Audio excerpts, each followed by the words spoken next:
cabsi dagaal ayaa laga soo sheegayaa inay ka taagan tahay degmada Tukaraq halkaas oo isku horfadhiyaan ciidamada Somaliland iyo kuwa Puntland xilli walbana waxa la filan karaa dagaal culus oo ka bilowda deegaankan. Somaliland ayaa war ay soo saartay waxay ku sheegtay in Puntland ay wado qorshe ay doonayso inay ku soo weerarto ciidamadeeda ku sugan Tukaraq halkaasina wax badan ay ka dhici karaan waa sida hadalka u dhigtay.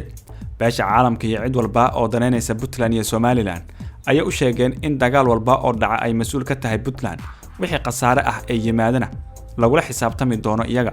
beesha caalamku waa inay ogaataa in Puntland ay mas'uul ka noqon doonto khasaare iyo dhib walba oo ka dhaca Tukaraq ama nawaaxigeeda. dagaal lagu soo qaado ciidanka Somaliland waxay keeni kartaa jawaabo culus ayaa lagu yiri qoraalka. Puntland dhankeeda wali wax war kama aanay soo saarin hadalkan ka soo yeeray Somaliland ee lagu eedanaya inay dagaal ka bilaabayaan Tukaraq oo horey looga qabsaday, balse xogo hoose ayaa sheegaya in uu jiro abaabul ciidan oo dhanka Puntland. maalmihii la soo dhaafay boqolaal ka mid ah ciidamada Puntland ayaa lagu diyaarinayay deegaano ku dhow Tukaraq. ulajeedkuna waa in dagaal lagu qaadaa ciidanka Somaliland hadiiba ka hor iyaga aanay weerar soo qaadin. dagaalkan danta laga leeyahay waxa uu yahay maadaama Laascaanood uu Somaliland dagaal qaraar uga furan yahay in laga faa'iideysto mashquulka Somaliland lagana qabsado Tukaraq iyo deegaano kale oo ku dhow. ila ku dhow madaxtooyada Puntland ayaa ii sheegay in kulan ay yeesheen madaxweyne Dani iyo ku-xigeenkiisa Karash la isku raacay in dagaalka hadda ka socda Laascaanood laga faa'iideysto isla markaana la garab istaago reer SSC si hadhow Puntland ay awood ugu yeelato goboladan. qorshaha Puntland waxa uu yahay in marka Somaliland laga saaro SSC in ay ku fidiyaan maamulkooda oo horey looga soo saaray, balse shacabka Sool Sanaag iyo Cayn ayaa sababta ugu weyn ee ay u dagaalamayaan waxa ay tahay inay ka xoroobaan maamulada dhinacyada ka jira oo ay noqdaan maamul madax bannaan oo qaatuma isteeda.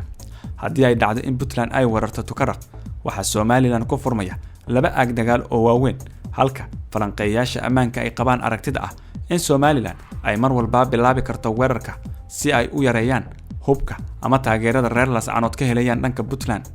war-saxaafadeed walba oo Somaliland uga hadlayso xaaladda Laascaanood waxay ku soo dartaa in dagaalka ka socda magaalada in kaalin weyn ay ku leedahay Puntland oo ay dadka deegaanka caawinayaan ciidamada Puntland ah iyo waxay ku sheegtay argagixiso. sidoo kale qoraalkii ugu dambeeyay ee Somaliland ay kaga hadashay xaaladda Laascaanood ayaa ku tilmaantay inay magaaladan kula dagaalamayso argagixiso soo duushay, taas oo ay aad uga caroodeen waxgaradka iyo shacabka SSC. falanqeeyaasha ammaanka ayaa sheegaya in laga yaabo eedeynta Somaliland in ay qorshe kale ku duugan tahay maadaama Laascaanood ay dagaal ka wado iyadoo oo sheegaysa in ay ka shaqeynayso nabadda xabadiina ay joojisay. Puntland iyo Somaliland waxaa marar badan dhex maray dagaal qaraar kaasoo geystay khasaare isugu jira dhimasho, dhaawac iyo burbur hantiyadeed iyadoo oo deegaano badan laga qabsaday Puntland. madaxweyne walba oo Puntland soo maray Somaliland waxay ka qabsatay dhul aad u badan, walow madaxda Puntland marka ay xilalka ugu sareeya u tartamayaan ay ku ololeeyaan dib u soo celinta gobolada Sool Sanaag iyo Cayn. daawade maxay kula taaragtidaada qaybta hoose commentiga noogu reeb muuqaalka share gareysoo dad badan u gaara mahadsanid.